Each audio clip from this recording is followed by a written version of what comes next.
Welcome everyone to What the Force, and welcome to another Power of Myth and Symbolism in Star Wars. We are going to be releasing these two episodes back to back, so you've just literally heard one. I'm Rey Gould, your host, and with me today, and mostly always, is Ty Black. Hello! Yay! I'm here because Marie-Claire could not get this thought out of her head and she needed to record. Like, we only recorded a couple of weeks ago, and we don't record maybe every month, maybe every second month. Yeah. Kind of on I think this is like our 9th episode, so maybe 10th, somewhere in there. Kind of far along with these. We've done a fair amount of topics, but this one has possessed me. Yeah, pretty much.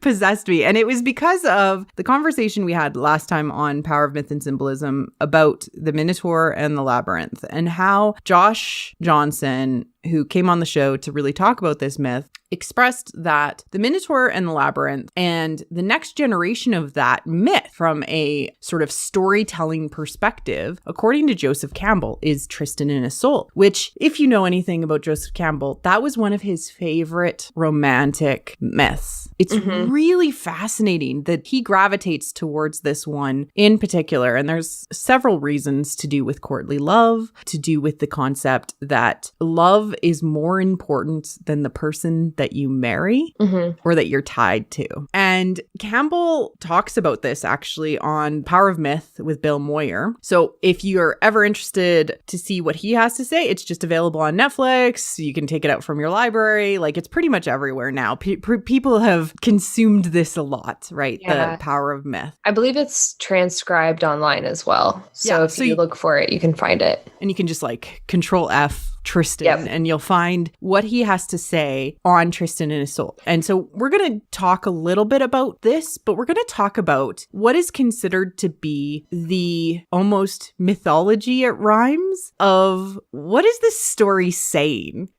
This episode is going to be called The Dark Union and the Divine Couple. Yay! Because there's some really cool things that are going on and how it might answer the questions that we are going to propose in a minute, including one of them is, how does the sequel trilogy end? How do you wrap up this whole story? How do you make it make sense? That's the question, the main question. But we're going to ask some different ones first. Yeah.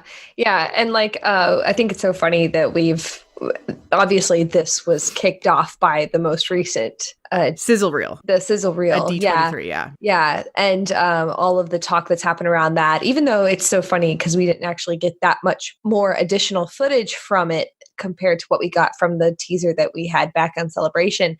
But some of the images did something to our brains, like collectively as Reylos, and it split our Reylo community in two for a short period of time, I think, until everyone started coming to similar conclusions. Yeah. It doesn't matter what the plot is, right? It doesn't matter like what's actually happening. Like, oh, this would be cool to see. This would be interesting if this happened.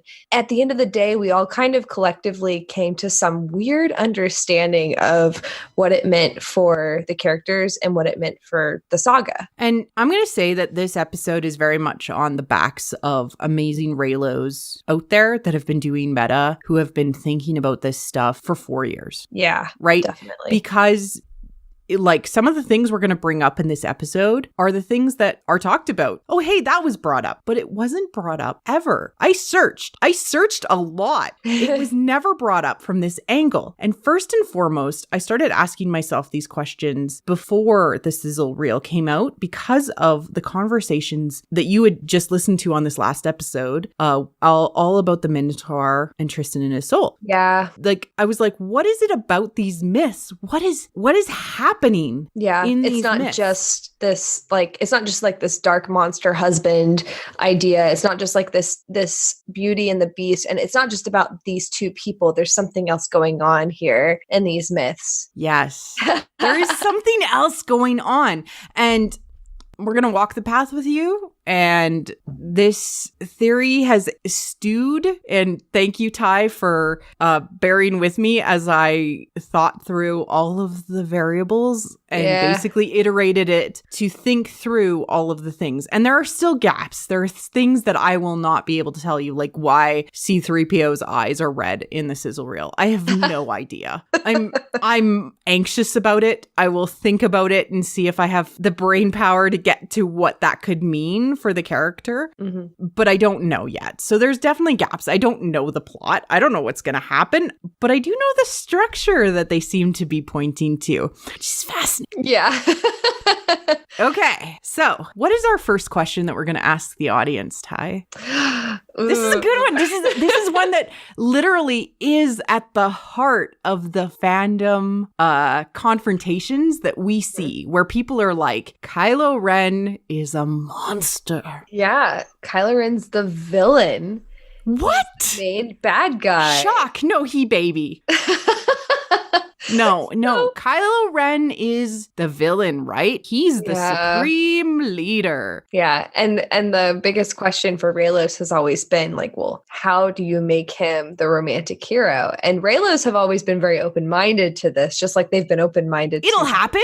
Dark Rey thing. Yeah. It'll just happen. Like, and not only it'll just happen, but it's already happening, which I mean, like if you're a Reylo, like, that's what his conflict theme is all about in his music, is that he is conflicted. There's all this visual imagery of the light coming in on him. He has these moments of genuine human interaction with Rey, and he's on the path. It'll happen. Just stick in there. I have a good friend. She said to me, I don't know how it can happen in one movie. Yeah, because there's this idea that like, if you believe in Bendemption, if you believe he's going to be redeemed, you might not necessarily mean that it's going to be a romantic Reylo. So how do you, turn him from villain, mustache twirling, evil, into what we see him on at the Vanity Fair, shots that we see him as this Byronistic romantic hero. He looks like a romantic hero. They have made him look like a knight, a courtly lover, a Regency era Darcy. He looks like these tropes. Yeah. Right. Our romantic hero is not a romantic hero yet in many people's eyes. So how do you turn him into a hero? Okay, this is the question. No, this is and you're probably like with us. You're like, what? How? I don't know. How do you make? It's a long way, and you have to spend a lot of time where he's like making changes and choices and turning against. Obviously, it's got to do with Palpatine, right? Like, because he's the really big bad guy. Yeah. So the idea is like, the kind of the more surface level idea. Oh well, Palpatine's the bad guy. As soon as we heard him laugh in like the first teaser that we got. Yeah. It was like, okay, Bendemption is solid. Bendemption is solid, not Reylo. Bendemption is solid. Bendemption's going to happen because Palpatine is the actual bad guy and they have to team up to fight him. That's like this understood thing now. But the constant question nagging people's mind was, well, yeah, they might be able to fight Palpatine, but in all of these teasers, they keep fighting each other. How are they going to be romantic Reylo at the end of this? How is this going to happen? Or explicit Reylo, as some people, right? Yes. Because I just even answered a Twitter quiz about that. I'm like, it's going to be explicit Reylo because this is the story that they are telling. Yeah, and Marie Claire, I think you messaged me and you said, this is how they're going to do it. This is how they're going to make Kylo a romantic hero. And I was like, oh my God, that's so simple, because we've literally seen it in every single Disney film ever. It is the Disney answer to fairy tale. I know you're sitting on the edge of your seat. Like, you're like, how are they going to do it?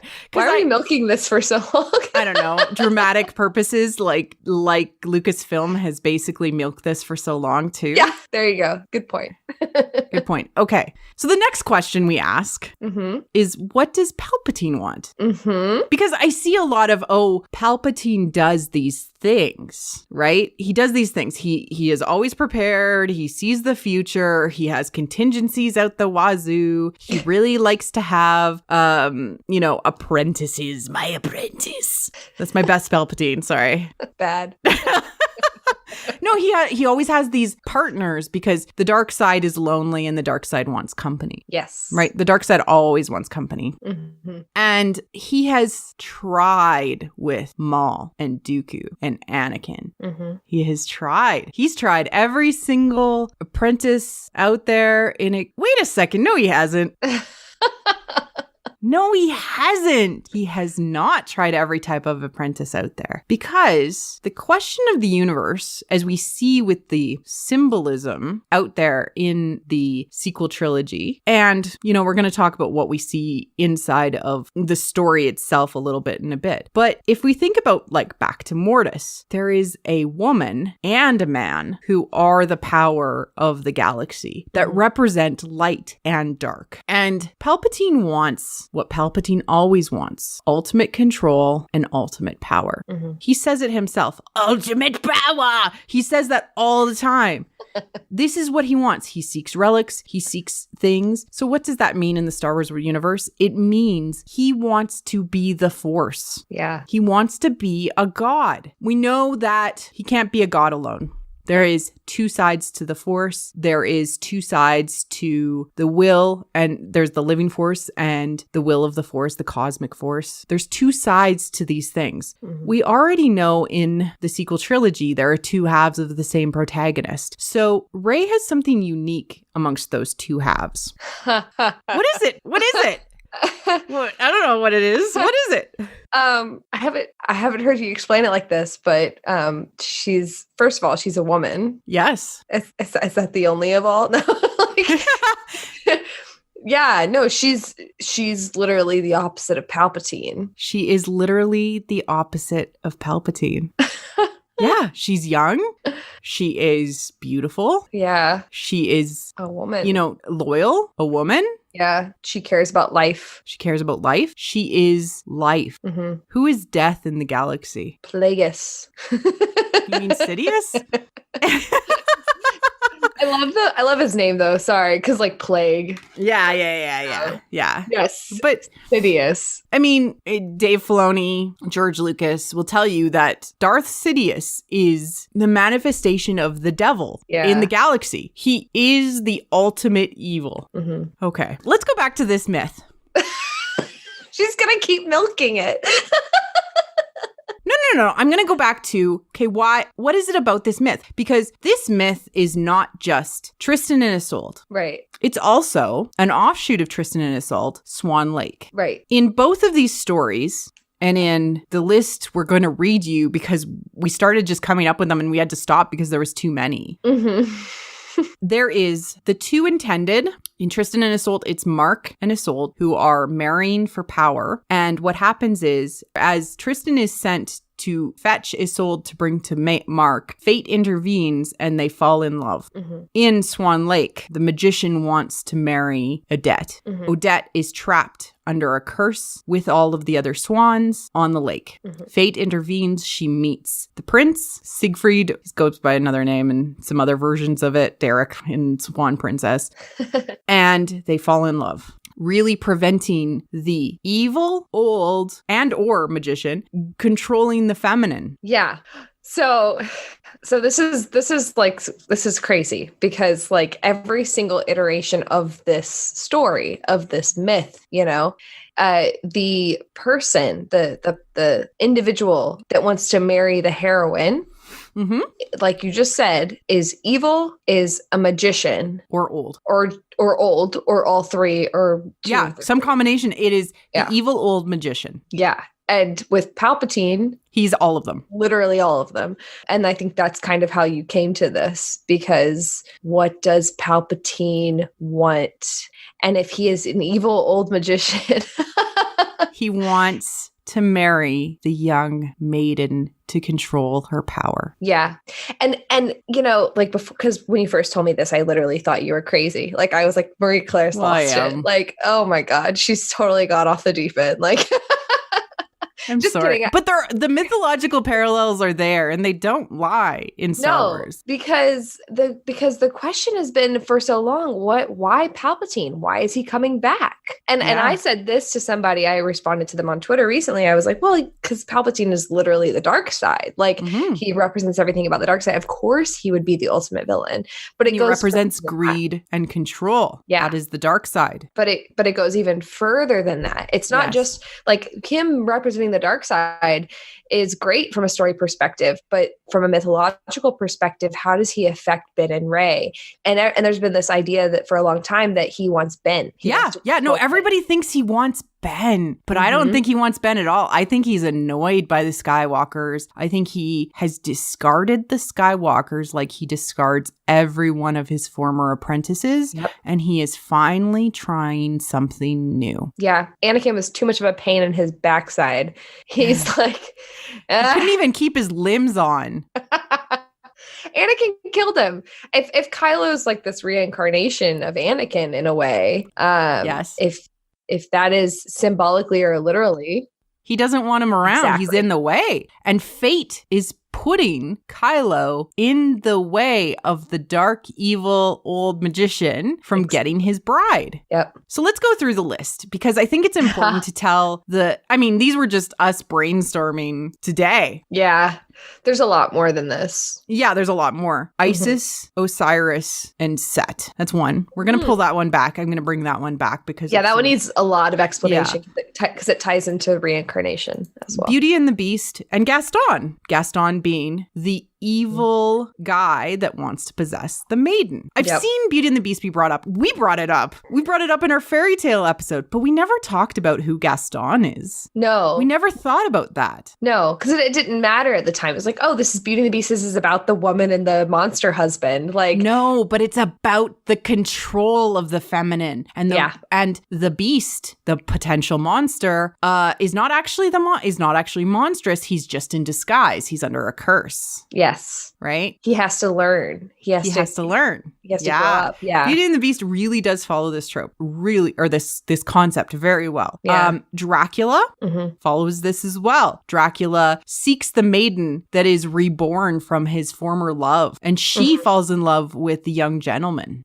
So, and Dracula and Phantom of the Opera are kind of similar in this case because they present this lover that is potentially that monster, but the one that becomes like the actual lover is the better. In the third act. In the third act, yeah. It becomes they have flirtations, right? Yep. They have flirtations through it, but it is in the end that lover is the one who wins the heart of the heroine, reminding her of who she is. And fandom is a sticky one for the Reylo community in general. They've seen this one, a lot of the darkness and stuff like that, but they always assumed Eric the Phantom was Kylo. But here's the thing. Yeah. Here's the thing. There is something more evil always about the evil old magician. Right. Right? He wants to control the heroine and pull her into the darkness with him. Possess, control, not subsume, control. So there was this thing I was thinking about before we move on from this particular one, because there's this weird thing about how a lot of these men that end up with the heroine have like childhood memories with them. Yeah, they do. So a lot of them, like, okay, they're like, they grow up and then they become kind of annoying and they become stupid and they are monsters or they're just idiots. And they have to grow up a lot. And they have to grow up but they have memories of being children together.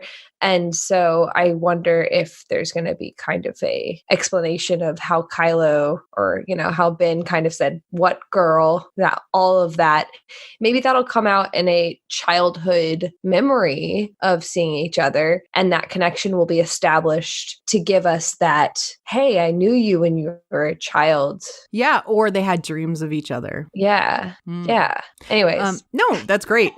This is the funniest one, and then I'm going to bring up one other one, and and then we can move on. But Yes. Mario, Peach, and Bowser. Yeah, that was a funny one to me because I was like, so this is where How do you turn a plumber into a romantic hero? Not that plumbers aren't awesome.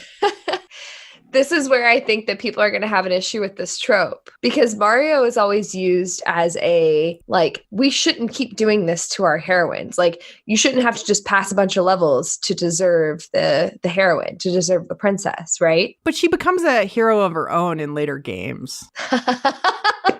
I love how you're so quick to give the excuse. It's great. No, because she becomes a partner of Mario in later games. They corrected the myth with different iterations of Mario. It's literally what they're doing with the sequel trilogy. Yes, they are correcting the myth. This is important. Keep that tagged in your brain. Yeah. I'm going to bring up this one because George Lucas wrote this one. Oh, yeah. Do it. Roland, Marianne, and the Bog King from Strange Magic. And lots of people in the Reylo community have brought up Strange Magic and the comparison of the Bog King to our hero, Kylo, and Marianne. No one ever talks about Roland. No one ever talks about Roland. Why aren't we bringing up the romantic rival? It's so weird for us. We totally had this blind spot that we missed out who the romantic rival is. And I think that maybe it's because he's been hidden, right? I think it's because he hasn't been talked about at all. People haven't brought him up. Yeah. Right? And now we know. Now we know he's the romantic rival. It all clicks into place. Yeah, it's definitely clicking into place. It's so weird that I'm talking about Palpatine, Mr. Sheev, Emperor Sheev Palpatine, Darth Sidious as a romantic rival. We're going to get to that. Yeah. I'll just highlight a few of my favorite ones without going into it far. Aladdin. Jafar. Yeah, you got Aladdin. Yeah, you got Evil old magician. Yeah. You got yes, you put in here a series of unfortunate events, like obviously, like a good one. But three of my favorite ones that I was thinking about today, like literally, like three of my favorite movies of all time have this, which is A Knight's Tale. Yes. Moulin Rouge. Oh my god. And Ever After. Yes. And it is also Cinderella, but that particular story has the old guy that wants to buy and marry Cinderella or Ella. Yeah. And what's great is that one in Ever After actually shows us of the idea that she doesn't get saved by the hero. She rescues herself. Herself. Yeah.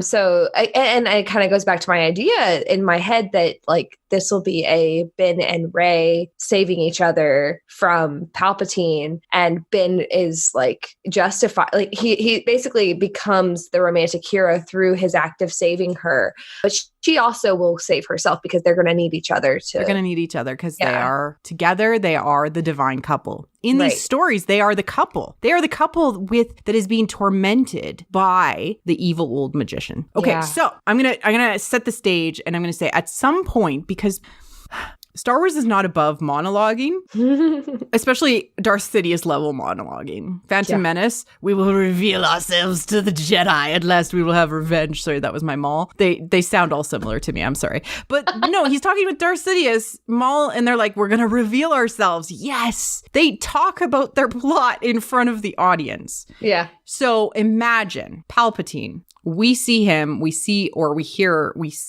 that there is a desire to capture Rey, right? Mm-hmm. And the reason is because Palpatine is interested in her in a possessive, not that she's going to be possessed, but that she is objectified as a thing that he can control, lustful, potentially because of her power, way. Mm-hmm. So this could be he actually wants to marry her, or he wants her as his apprentice and in some sort of union between the two. Yeah. Right? I don't know what's going to happen, but this makes sense. So he wants to control the feminine. When that happens on screen, this answers our first question. What do you think the audience is going to do when they see potentially a semi-redeemed Kylo Ren, Ben Solo, up against a romantic rival in the shroud of the evil old magician Palpatine, who is creepy, possessive, and we've seen how he was with Luke. Mm-hmm. Can you imagine him being that way with Rey?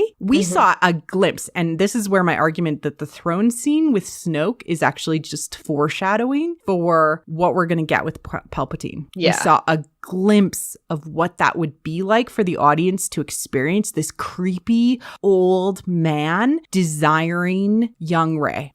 Everybody was cheering for Kylo to cut him in half because they want him to kill him. Yeah. And a lot of men didn't understand what women saw in that scene, I have to say, because a lot of women saw literally a woman being violated by Snoke and saw the difference between Snoke and Ben right away. We're going to come back to this scene in a little bit because I think it's important to talk about Palpatine's influence throughout the movies.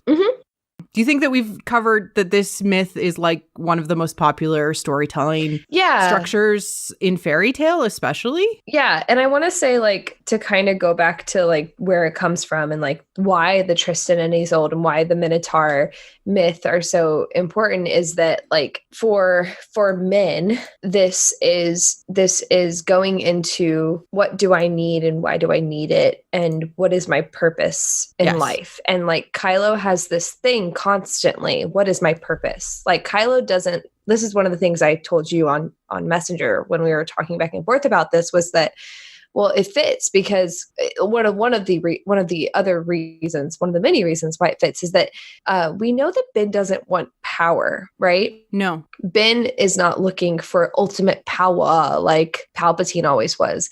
Ben was always looking for a purpose. He was always looking for a reason to be and to exist. To exist. And there's like there's that darkness inside of him that was eating away at him. That's why a lot of people can relate to him. Why am I here? What am I doing?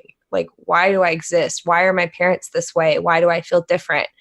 What's inside of me? And that's why he's so relatable. But like, honestly, this myth of looking to the feminine, when it's told in this way, it kind of goes beyond what these other stories presented, which was always that, oh, this is the hero and this is his reward. Yes. This goes is not into, that. No, it goes in, it's the same trope, but it's being done in a way that's saying like, hey, this young man is literally looking for purpose in his life. And it's not that it's a woman, it's that he's found his inner feminine. Like he's literally found someone who can save him from his own inner darkness because he does have that inside of him. And it reminds him of what's inside of him that was given to him by his parents, that was given to him by the goodness that he was born with. And that's like, it's so meaningful and it gives him so much purpose and it gives him so much like drive. I don't see it becoming any other thing, like we see this a lot in femme gaze storytelling. Yeah. So Pride and Prejudice, right? When he is challenged by the feminine and has to almost come to the rescue of the whole Bennett family to save them from Wickham, which is literally like wicked, which is fascinating, right? Like he is an evil man, Wickham. Yeah. When Darcy is challenged by the feminine, he botches the proposal, he screws it up, and he goes back and he thinks about his purpose. He thinks about what he should be, and he is inspired by the feminine. That's the key. Yeah. That's the thing, that missing feminine, right? We've talked about it a lot. Our shadow episode, we've talked about it in our femme gaze episode. The missing feminine, his ability to connect and have compassion for others, but also the power, the wickedness, the exuberance, the drive to succeed. You could say that seeking out the feminine for men is actually seeking out the power of the feminine. Yes. The power that women put away. There's this like dark the creativity, the drive to the stamina to get through the trials. And women put this darkness away. They put away this creativity. They put away their feminine at a younger age because it's scary to men. And this is Bly. Like I'm literally not like saying this. I'm not pulling this out of my butt. Like this is Bly and this is Campbell and this is Murdoch. And but they say, women put that away and men find this opportunity in their lives to go and take it. they take that and they take that power and they put it into themselves. Like, because if women aren't taking it up, then they will. Like, it's literally. Yeah. And it's the control of the feminine. This the control of the feminine. What this mythological, iterative mythology at Rhymes is saying. And there's been a lot of people who have compared Tristan and Isolde to what happens in the prequels, right? Yeah. The forbidden love, right? The forbidden love that happens. Yes. But what if, I'm going to bring it up, what if Padme was actually meant for Palpatine? Yeah. I was thinking about that a lot because of this whole theory. It's, no one would go there because they're like, oh, well, she didn't have the Force. No, I know. She didn't have the Force then. Maybe she's been reborn with it. Who knows, right? But we'll talk about that in a little bit. Okay. So I think that's really, really important. So it's not just something that helps heal, the masculine, right? So it helps heal the hero to be inspired to be who they need to be. But the feminine specifically realizes her own power in this, especially the ones where the stories that follow this trope, where she takes an action to save the day at the end. And there's lots of resurrection at the end of these stories, like Swan Lake. Tristan and Isolde has a version of resurrection that happens. There's, saving the day, bringing down the evil person that never really learns, right? They never really learn. I think that in Star Wars, redemption is always possible, so that might not end that way, but it's really, really hard for the evil old magician to learn from his ways. Right? Yeah. Takes too long. Yeah. Takes years, I'm sure. This is actually something I struggled with for a long time. So I started writing fanfic like recently, and I started writing like really bad, terrible like male characters. And like I kind of wrestle with like, okay, well, how do I redeem them? And I basically started doing what a lot of people are doing with Reylo fanfic, from the very beginning. How do we redeem this person? And I kept going back to like, well, I'm just going to make him spend this many years kind of in exile. And that happens a lot in Reylo fic. Happens a lot because the love triangle is almost like a disliked trope. Yeah. Right? And the romantic rival is a disliked trope. And I'm not saying that the evil old magician though comes up all the time in our fiction. It is It is the thing that allows context. Right? Yeah. It allows the person who is needing to be redeemed or take the forefront, become the hero, to instantly be compared. Because Kylo is not actually that dark compared to Palpatine. Right. Right? Yeah. Like he's like, you can say that Kylo's compared to a Nazi because he's in control of the First Order, which was compared to Nazis by J.J. Abrams. But when you compare that to Palpatine. Yeah. Palpatine, who is described as a black hole in the Force. Yeah. Right? So it's all context. Anybody compared to Palpatine is good. I mean, that is essentially what we've been saying for a long time, to be honest, to be totally fair. No, really? Palpatine's like, we always said, like, I think we made a point one time that the real villains in Star Wars are the ones that don't wear a mask and they're bald and they're ugly. They're ugly. Yeah. But it's true. Like, I mean. Yeah, it's very fairy tale. Yeah, it's very fairy tale. Very, very, very fairy tale. So like this theory struck me. And yeah, it is a theory. I don't have proof for a ton of this stuff. I do have proof that Palpatine is present in the sequel trilogy in a few symbolic and meaningful ways. He is around. He's around. He's paying attention. And he has zero desire to have Ben Solo, Kylo Ren, the grandson of Anakin Skywalker, succeed at anything. Yeah. Yeah. He doesn't like that guy. We're going to talk about the Snoke scene in the throne room now. Yes. Because I feel like from a foreshadowing perspective, it is so foreshadowy. And it showed us a couple of important things. Rey is desired. She is powerful. She is young. She is feminine. Snoke says, just before this scene, the previous scene when he's talking with Kylo, you wonder why I keep this rabid cur around to Hux. And he says, a cur's weakness, properly manipulated, can turn into a sharp tool. Palpatine has always been there and manipulating potentially Snoke, potentially Ben, potentially the whole First Order, right? He's just been there. But he's now 100% Phantom Menace rather than like 99.9% Phantom Menace. Right? Yeah.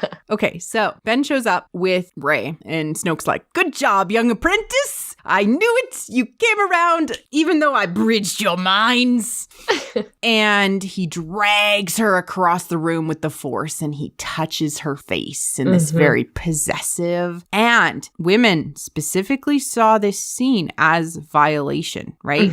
Compared to the interrogation scene, this is violation. Yeah. And he is creepy and he is old, and Andy Serkis did an amazing job.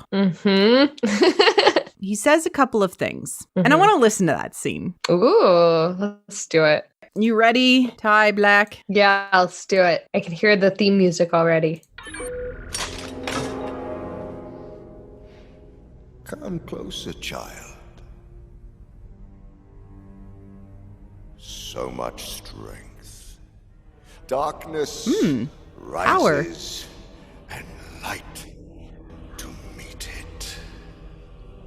I warned my young apprentice that as he grew stronger, his equal in the light would rise. Huh. I assumed Skywalker, I assumed. Wrongly. Closer, I said. Dragging her towards him. Underneath his chair at this scene. Go and watch it. Solo and me. You're wrong, she says. You can see the Imperial symbol underneath Snoke's chair. A weakness Lit up in lights. in my is that why you came? You can start to hear the choral chime in. Ooh. Bridged your minds. I stoked Ren's conflicted soul. I knew he was not strong enough to hide it from you. And you were not wise enough to resist the bait. Interesting. Now, you will give me And he touches her face and gets like kissing distance apart. with the cruelest stroke. No. Yes. And he throws her up in the air and she's frozen. And he is Everything. torturing her. Palpatine is in this room. Because this is Palpatine's theme. Yeah, and she's laying down. She's like she's laying down in the air with her arms out, like completely vulnerable. It's a very sexual position that she is in. Yes. There's many ways that you can torture people, but there's very specific ways that you can torture women. Yes. And Palpatine's theme played during that moment when she is up in the air being tortured. Ba, ba, ba. Wait, is that what it is? What is it? Ba, ba, ba, ba. Yeah. Yeah, that makes sense. So why? If not that he is already in the room. And I mentioned, and go and look at pictures of Snoke's throne. Underneath the Snoke is the Imperial cog. So can I? Okay, so let's throw back here to like Sure. Ty and Marie Claire's first ever recording together. Oh, I don't remember anything. That was Last Jedi novelization. Yeah, so we read the Last Jedi novelization, and one of the things that we like pointed out, which everybody did. Everybody pointed out because it was like, oh, this is interesting, was the little monologue that Snoke had. Snoke's monologue. Yeah. Of his clone, like about how like the clone army like worked, but he was like, oh, the like going out into the outer reaches and like taking children from their parents. Like that was so much of a better idea when they couldn't make any more clones. It was basically the same thing. It was a good alternative to the clone army. And he literally used Palpatine's name and talked about his contingency plan. And we read this and we were like, this is weird. And then one of the main things I think we took from that was that, hey, the prequels are important. Like, yeah, the prequels are important. They kept on saying like the prequels are important. This is one story. And we were like, okay, well, they're trying to connect Snoke somehow. Why? Okay. And a lot of people thought like for a long time, oh, Snoke is a puppet of Palpatine. But from this perspective, he's more than a puppet of Palpatine in a plot way. He's literally like a foreshadow of like why Palpatine is going to want to control Rey in the way that he's going to do. Like because she is more powerful. Mm-hmm. She is Palpatine's equal in the light. Yeah. Because he is the ultimate darkness in the galaxy, not Kylo. I think like this is where like Leia actually would have played like a gigantic role in the third film. Mm-hmm. Because like she would have been the connection from the very beginning. Like she would have been that feminine connection. I mean, obviously we know Padme is going to be there, but Leia had the Force. Mm-hmm. And so she would have instilled that into Rey. I think we're going to get that, like with the hug and with the moments that they have together. I think we're going to get something from that. Yeah. But that's going to be like the connection of like, we literally go from like not having the feminine be represented enough in the original trilogy. Leia's like this character that almost needs to be redeemed in a weird way. Mm-hmm. The character, like as in like the writing of the character, needs to be redeemed in a weird way. And then you go from that to going to this dark power being explained in the prequel trilogy, and then have those two elements almost combine to solve and balance and redeem and justify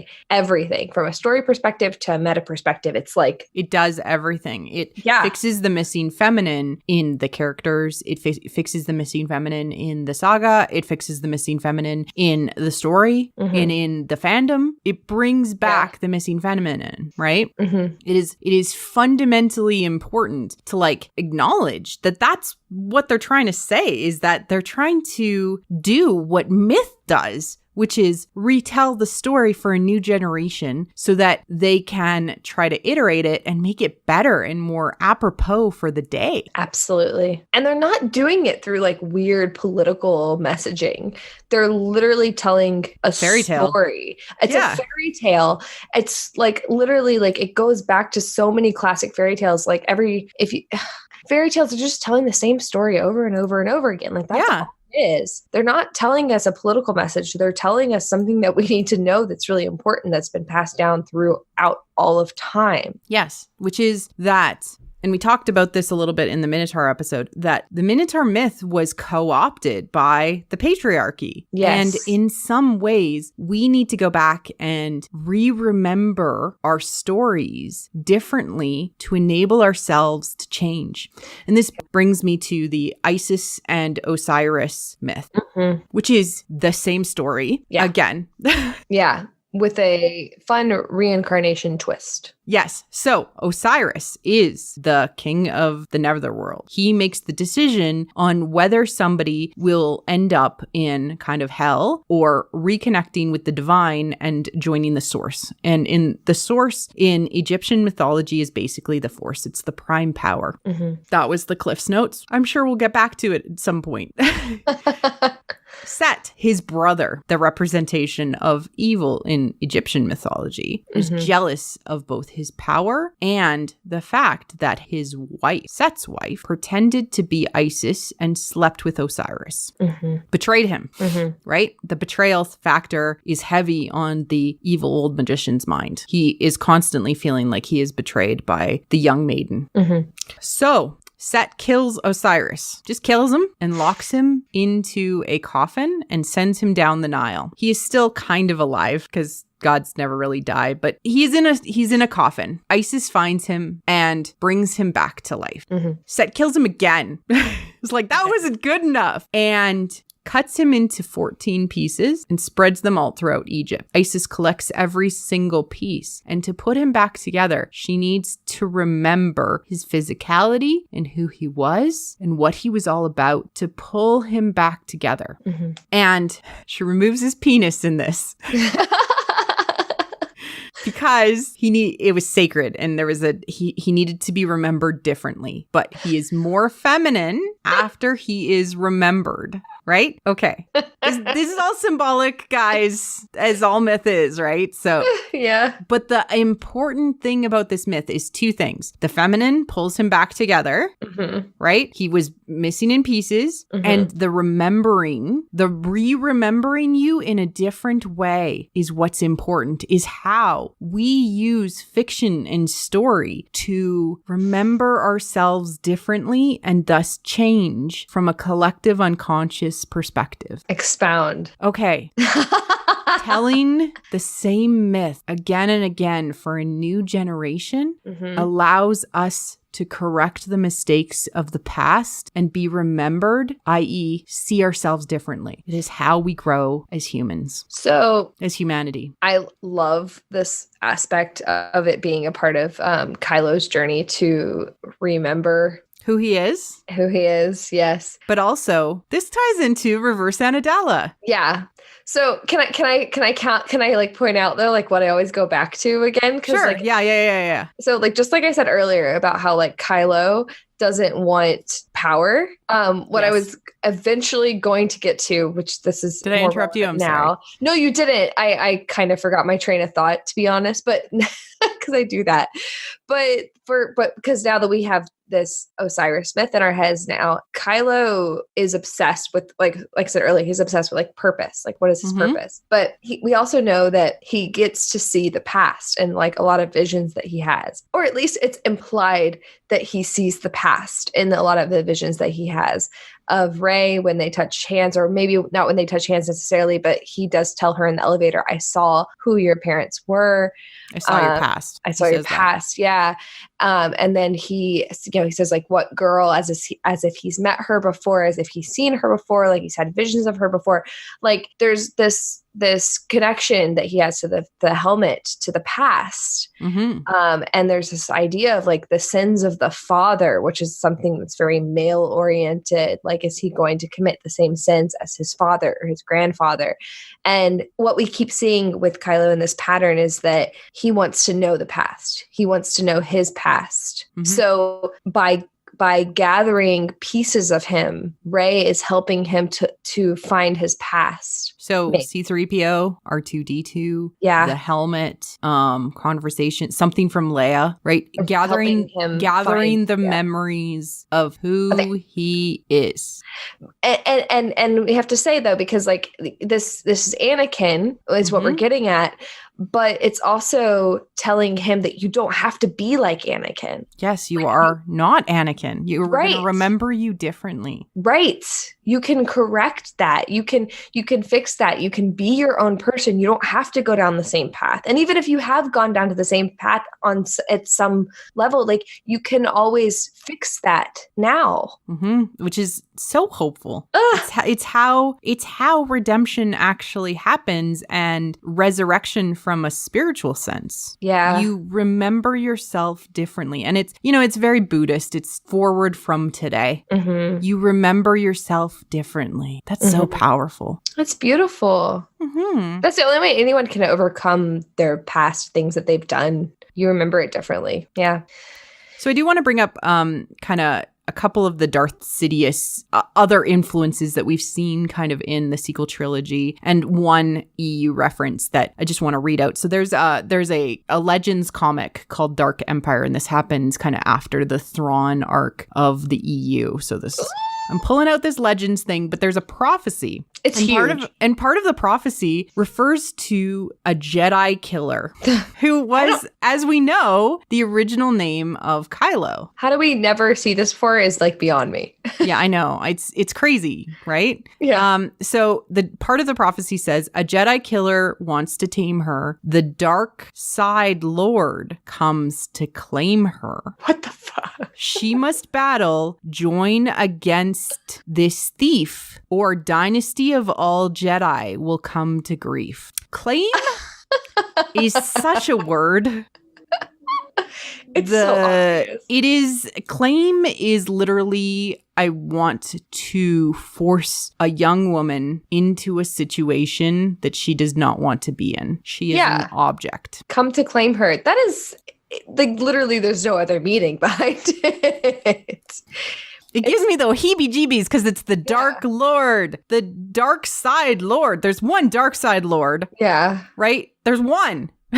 So, and this is, like Palpatine was like cloning and stuff like that, and he'd jumping clone bodies, and eventually C-3PO kills him, which is kind of cool. So maybe that's what the eyeballs mean. Red I don't eyes. know. There you go. I don't know. You solved it. I think it's more that there's going to be a memory in him, and there's something about that. Because C-3PO carries the story, so does R2-D2. So both of them have pieces of Anakin in them, which is important for a collection of Ben's soul. Yeah. No, I agree. I think it's, yeah. Immediately when I saw the red eyes, I thought, oh, Anakin. So let's talk about the sizzle trailer. Yeah. I just want to talk about Dark Rey.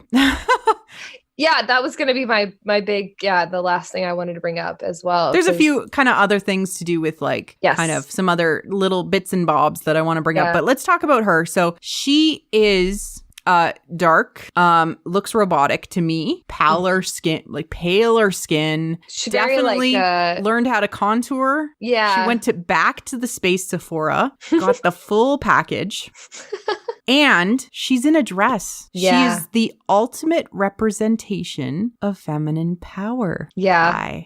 Which is why so many women are latching onto it and loving it. She's in a dress and she's powerful. Yeah. Yes. But... Okay. She is wearing a Naboo designer special. And I tweeted this out when I saw it because to me, I instantly said to myself, this is how Palpatine would dress his bride or a doll, which is the same thing in his mind. Yeah. This is purposely chosen. And costuming of everything in the saga is so purposeful. It is wacky purposeful. Yeah. Right? Symbolically, almost everything that we see ties to some other meaning. Sometimes words don't always mean what we think they mean, and sometimes but costuming is always on point with some sort of meaning. It looks like Padme Amidala's dress that she wore during Padme's ruminations where she stared across Coruscant at her husband. Yeah. Yeah, it's silky and sexy. Yeah. Why is she in a silky and sexy dress with a red lightsaber? Okay, well, we actually see this trope before. Good thing we know what the story is now. Not that you have like a big head or anything for figuring it out. Watch. Do I? No, I'm kidding. I mean, I really hope I don't, because it's just, it feels very satisfactory to know what is going on now, and that it lines up to a story that we are comfortable with cheering our hero, and we are cheering for our heroine, and we're cheering for them to get together because it's in the symbolism of them coming together, they ultimately overcome the dark evil magician. I'll say this as well to add to that, because it doesn't have to be that Palpatine literally says, I'm going to marry you. It's a dark union. Yeah. It can literally just be you're going to be by my side. You are by my side forever, right. Which is symbolic marriage too, right? Yes. It is representational and it is possessive. That is the key. It doesn't necessarily as long as it's possessive. Marriage. As long as it's possessive, yeah. Ben will see that. For her feminine power, that is the key. Right. Because Ben will see that, just like he looked at Rey when she was being tortured by Snoke. He had that look in his eyes I'm going to kill you. Can't look at this. Yeah, and he couldn't look at it. He couldn't look at it he could not bear to look at her because of what was happening. And that's going to be a similar thing with Palps, except he's going to have a murderous reaction right away. Probably. But my good friend, Raven Maiden, when I told her this idea, said, oh, that's what he's using Matt Smith for. I love this theory. Okay, so we've heard rumors Matt Smith is in the movie. So what if Sheev Palpatine made himself a slightly younger, sexy Matt Smith body? Can I just say I read like a fanfic yesterday of a young Palpatine and Rey. Like there's like two of them on the internet. I don't know how you found them. Well, because you sent them to me. Because I linked them to you. Because immediately when I came up with this theory, I'm like, this 2 number, this is going to be different after Tross comes out. There's going to be like 20 of them at least. I seriously though, like, so they're gonna have to use like Ian McDermott because he was there, like at Celebration. No, but it's just his voice in Matt Smith's body. Oh, yeah. That could be amazing. Right? I'm willing to buy it because I love Matt Smith that much. Like, I'm willing to buy anything that he does. A lot of people were like, he's totally Palpatine's clone. But let's remember that Palpatine has shown himself in canon, in Rebels, to be a younger, more ideal version of himself. Dude, we make a lot of assumptions about cloning and stuff like that being the answer. The Force is always the answer. Yeah. For Palpatine. Well, and the absurdity of Palpatine, like the lengths that he will go, it's ridiculous. Like, he made himself here's this robot. temple I brought from another place that allows you to go back in time, Ezra. All you gotta do is open the world between worlds. I'm gonna tempt you, because he is the great deceiver too. Yeah. Right? And this brings me to what I think Rey might be in a moment. But yeah. But most importantly, I actually do think he's going to be a romantic rival. Mm-hmm. I think that creeps out me so much that as much as I loved Kylo and Rey together, I want them to be together even more to stick it to him. I agree. I'm right there with you. It's just very satisfying. Yes, it's satisfying. And that is how many people who have seen or heard about the movie have been describing it. Yeah. So how does this feel satisfying? Well, culturally, it is satisfying. It is the story we tell ourselves. Yeah. It is the one story. This is the one story we tell ourselves over and over and over and over again. Golly. Is that good conquers over evil because of love. Mm-hmm. All right. It's crazy. Who is Dark Rey? It doesn't matter. You're insane. No, it's seriously in Star Wars.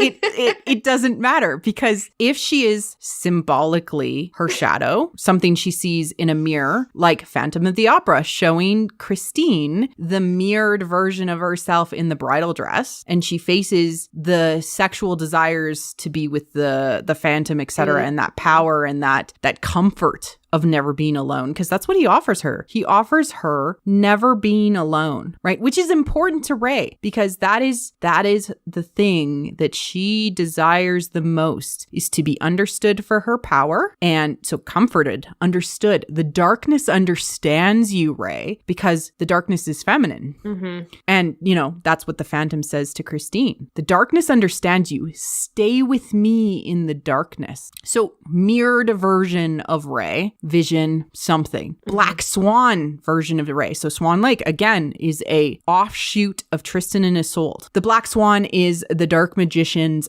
daughter, transformed to look like Odette, the princess, to trick the hero, to fall in love with her and break the heroine's heart. Could be a clone, could look like her, doesn't matter. Same story function. Yeah. It literally does not matter what Dark Rey is. She represents the heroine's shadow and desire to be wanted.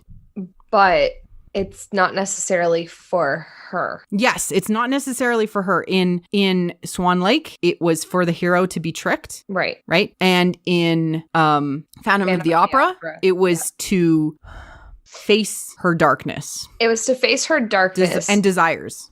But it was, So I don't know what's going to happen because the symbolism of what needs to happen, that confronting the shadow version of Rey is something that will happen because it is in the trope. It is in the story. Right. But I don't know what it will be used for from a plot perspective. Right. Necessarily. Yeah. And I always go back to the fact that it's more so for Ben, just because I feel like Rey has dealt with her darkness in that way. I feel like she's been faced with the idea of giving herself power. Well, I mean, it would be cool if it was a very Black Swan situation. I like the Black Swan situation. I even like it if I don't know, I even like it if it were to be a vision of the future where Rey went down the dark path and became dark, and Palpatine pulled that thread back and showed Ben what was going to happen in order to pull him down.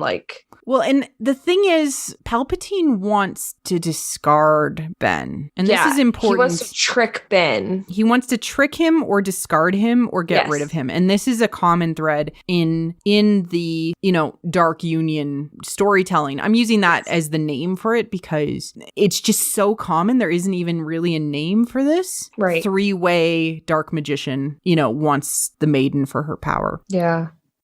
I don't think that Palpatine could manipulate Rey by showing her a dark version of herself. I don't think that's necessary. I think, I mean, okay, so let's take a sidestep and talk a little bit about, because maybe this will help us sort out what we think will happen in Tross. But during the snow fight in TFA, in the novelization, Rey is standing. Reylos love to pull this out. So you guys all know what this is. But in the novelization, Rey is standing over Kylo after slashing his face open.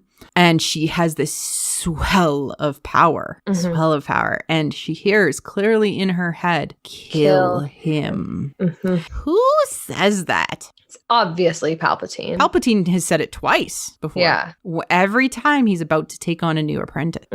Right. So probably Palpatine, knowing that we know he's back. Also, there's lots of symbolism about him kind of being present in the atmosphere of the storytelling. And Luke Skywalker brought up, it's like saying Voldemort. He said Voldemort's name. He said Darth Sidious in The Last Jedi. Okay. Why does everyone want to go back to Jakku? That came out of nowhere.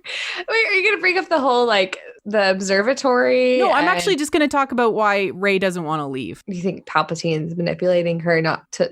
Yeah. I think that she didn't want to leave because the longer that she was isolated, the more vulnerable she was. I think that if he showed up in Matt Smith's body and said, I can give you purpose, I understand you, and I will be your partner and companion, she would have gone with him instantly when he showed up on Jakku if she was still there. Damn it. But fate has intervened and caused her, like in all of these stories, fate always intervenes between the dark evil magician wanting to marry the maiden. The young buck shows up. Good, bad, doesn't have his life together, is a jerk. He shows up and puts a kink in the plan. So can I just say yes, that fanfic literally was like Palpatine was trapped in the ruins of the ships. He had a clone that was trapped on the ruins of the ships that crashed over Jakku. And it was frozen in time, and she discovered it and she took care of him. And as he was living with her, he began to stroke her connection to the Force. Ooh. And yeah, so that's how that happened. And I have to say that this was written back in TFA times. It was 2016, early. Yeah. Yeah. So I feel like women tapped into this in a weird way already without recognizing it, because God knows if there was one, there's got to be another. There's something that is interesting about Rey being dark. Her dark side reminds us of Palpatine more than it reminds us of any other dark side user in the saga. It's not Darth Vader, right? Yep. And a lot of people were like, she's Rey Palpatine. No. She's his bride, dude. Yeah. There's been some theories of her being his daughter. His daughter. No. She's his maiden bride. Yeah. Yeah. But yeah, no, that voice that she's had in her head, like it's tapping into it. I wonder if that was I need to go back to Jakku. And we hear Yep. his, Palpatine is in her Force vision. Yep. We hear his scream as he's killed. Yeah. It's, this has been a topic. You Okay. think? Yeah. So what do we think is going to happen? I think it's going to be a confrontation. I agree with you. I think it's probably for Ben, and in a way, maybe to get him to give up. Maybe Yeah. like that's what the Black Swan did is tried to get him to be tricked into going with her and breaking Odette's heart so that she would finally accept the dark, evil old magician. Yeah. So, I mean, maybe. There's something to be said that he does not want Kylo to be successful with Rey. Yeah, I loved that idea. Like when you first presented this, you were like, he's just mad that Kylo keeps getting in the way. And I'm like, oh my God, like he literally sees what the Reylos have been seeing this whole time. Like, there's a romance happening between Rey and Kylo. And Palpatine's like young Skywalker, dadgummit, keep getting in my way, like keep foiling my plans. And that goes back to that Snoke scene we listened to a little bit earlier. You know, as the light rises, Yeah. you know, Skywalker, I assumed incorrectly, is kind of like, like, what do you think is going on in the galaxy, Snoke, and why couldn't you see Palpatine? Is it because he was too black? I think that Palpatine is stuck. He only has like a certain amount of doors he can see through, right? And he can't, like, Snoke is not communicating with him and he's not communicating with Snoke. He left some sort of contingency plan behind, and that's the only way. Like, just like with Battlefront 2, I think. Battlefront 1 or Battlefront 2, I can't remember. But like the idea was like Palpatine was there and he had like a clone. No, it wasn't clone. Sorry. It was a like robot that was imbued with a program, and it looked like him. It was like dressed like him. It had like this like face that was basically like a television screen that showed his face, which is so weird. But yeah, like he just left behind these like recordings basically. So like shadows of himself. Yeah. But then when he was in whatever afterlife he experienced, he's probably gained more knowledge. I mean, Sith like hang on to objects, right? So they are part of objects, and he disappeared into his blue smoke, etc. I don't know if I want to go back at this point into what I think Palpatine is right now, because I don't think that's the important question. I think we need to ask, what is Palpatine want? Well, and how is he going to get it? And that's what we answered. That's what I was going to get at, was that I think that Rey and Ben are going to royally F up, and the ultimate mistake they're going to make is that they're going to accidentally bring Palpatine back. Right. Through their misunderstanding of each other. Exactly. No, that's a really good point. I think that fits with a lot of the story. They bring on the rise of the evil. Their mistakes, and then they must come together to fix them. Yeah. Like, hey, we messed up. Like we have to solve this. This is not good for either of us. It's not good for us. No. Yeah, everybody was always wondering, like, how are they going to team up against Hux? Well, they're not going to team up against Hux. They're going to team up. Hux is getting a redemption. I hope so. Or it's of sorts. You know, it's going to be something, because it comes out more and more that he also is a troubled youth, a beat up kid. You know, he wants to kill the galaxy because he was hurt. You know, it's all the same morality, right? How do you get past the trauma of the past? How do you move forward? How do you remember yourself differently? Well, it's all context. Yeah, it's all. On a side note, and this is maybe the last thing, unless you have some other thoughts. Might be good. Depends on what you say. Oh, this was on a completely, sprinkles on top of this delicious cake we just baked. John Williams' favorite romantic theme is from Wagner's Tristan and Isolde. Yeah. I maybe not important. Maybe we'll hear a Reylo love theme that is inspired by Tristan and Isolde. I think it's really cool that this like theme, this whole like trope and everything is like the only reason why we couldn't see the other villain, I guess, the actual villain, is because we were so involved in our own feminine fantasy of connecting with our own darkness. Yeah, no, that's a really good point. Expand on that a little bit. Well, I think that a lot of women are trapped in The Last Jedi's understanding of femininity in a way. Like, Rey goes and she like descends and she comes out of it angry at Luke, and she doesn't face Luke again. Like, she leaves Luke angry and she fights Snoke and Snoke's guards, and she fights against the control over her, and she does go back to like her family and she embraces them and she acknowledges Luke's death, but she doesn't face Luke again. So there's that. The end of the heroine's journey needs to be obviously done. So what are I know that you just did an excellent video, which I will link to, but what are the last steps that we still need to do? Because maybe this will help us think through what we'll see in with this new information about, okay, we have the structure of what Rey is going to experience in addition to some of the plot motivation from an evil adversary perspective, right? Because in some ways people view not just death of the universe as enough, but there needs to be personal motivation, and this gives Rey tons of personal motivation to resist Age of Resistance, the bad guy. So what are the last steps that we think Rey still needs to go through in The Rise of Skywalker? She has to explore her, like, she has to connect with her feminine a little bit more. Like, she's not quite there yet. She's done it a little bit, but there's this idea of reconnecting with like your mother, like either your actual mother or and that's why I honestly think that we're going to get Rey's actual mom in Tross. People will like fight you on that one.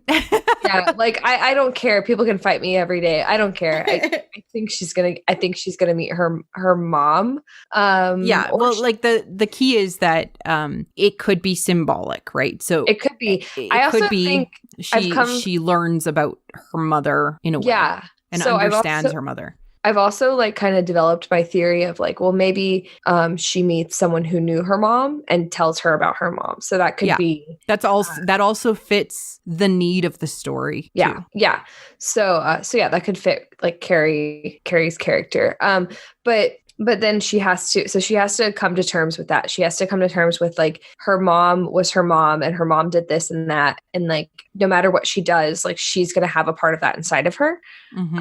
And also that she has the ability to have children and that she has the ability to pass on what her parents have done to her kids. And the reality of like passing on the good and the bad is going to have to become apparent to her. And so the next step after that is kind of reintegrating the masculine and coming to terms with she has a destructive part inside of her. So that's the dark part that is gonna come back. And that goes back to Dark Rey. It's like, yeah, that could be her. But she has power is the most important thing. She has power and she's desired for her power that could destroy the universe if controlled by Palpatine. Yeah. And that's why I think it's going to be more subtle. Yeah. I think that it's going to be like, that is fulfilled by, if you join me, we will have the ultimate power in the galaxy. Exactly. Once you bring this dark union idea into it, you're saying Rey's going to reject Palpatine's control over her, because she's not going to want the power as much as she's going to want her own autonomy to be her own person and move beyond duality, which is that next step. And she's going to want, and also that's going to be her realization of like her true animus, is not Palpatine. It's Ben. It's Ben. So she's going to want to reject Palpatine in favor of Ben, which again gives us that killing 3 or 4 or 5 birds with one stone. And it's that romantic storyline as well as it is. Because the ultimate acceptance of a male for a woman in a heteronormative of relationship is love. Yeah. Acceptance of that love, kissing, and marriage or union, right? So it's the rejecting of the dark union for the place that she belongs. The in her sacred. mind. The sacred divine union. Yes. Yeah. She's going to realize that, and that's going to push her into the last step, which is moving beyond duality, which is essentially the entire point of Campbell's hero's journey. Murdoch just took the words and said that's the last step, is moving beyond duality. Yeah. And is to be integrated and balanced. and be your own person and figure out your own path and like know what you want. And The ability to choose. Yeah. And that's very Lucas. Yeah. It's very George Lucas. But yeah. Yeah. I'm I like so it. Emotional. I mean, it's touching. It fills all of the things. It's very logical, actually, when you break it down. And one of the things I love about this is we might get a parallel to Han Solo saying to Ben, Snoke, he wants you for your power. He's going to use you up and then discard you. We might get Ben Solo saying that to Rey. He wants you for your power. Palpatine, he wants you for your power. Imagine him trying to plead with Dark Rey, even if that's not her. Even if that's not her. And that's the thing, right? It means so much either way. Yeah. And in a lot of ways, it actually doesn't matter from a story perspective. It really doesn't. She could be a clone. She could be, a vision. She could be Rey transformed and she's powerless to see this or whatever. Yeah. She could be possessed. She could be, it does the same thing, which is a confrontation. That is the key. The confrontation with the dark. That's the key. Yeah. Yeah. So, I mean, it's cool. I think it's cool. It's interesting.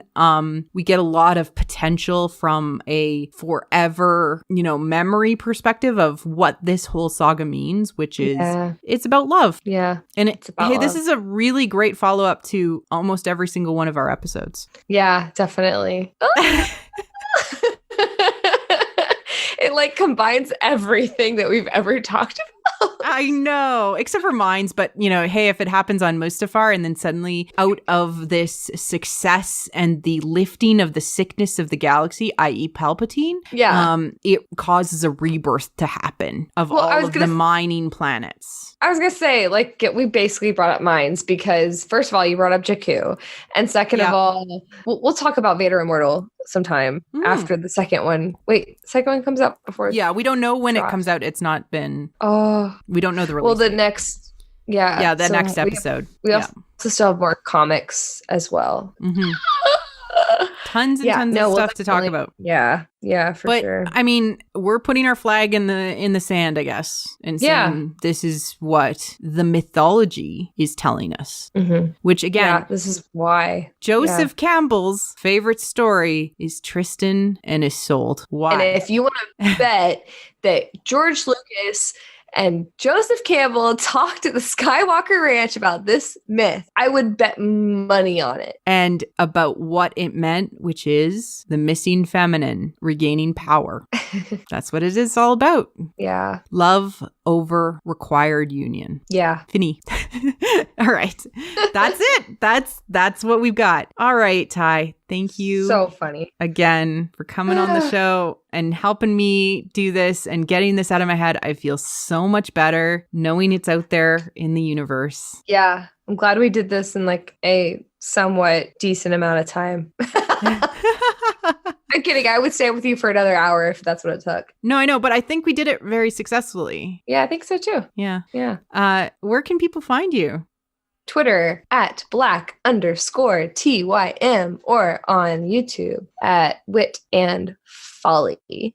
And share my stuff. Yeah, share her stuff. She's brilliant. She does the best YouTube videos I've ever seen from, an analysis visual essay perspective. So thank you. That's why you're always coming back no matter what. And I don't say this enough, but Ty is a very integral part of What the Force. She helps me plan. She helps me stay on target. She does all of the thumbnails, the beautiful images that we see when we release stuff. And most importantly, she's my best friend. Aw, yeah. Marie Claire's my bestie. She does a lot of stuff for me too. Not What the Force related. All right, everyone. Cheers. Cheers.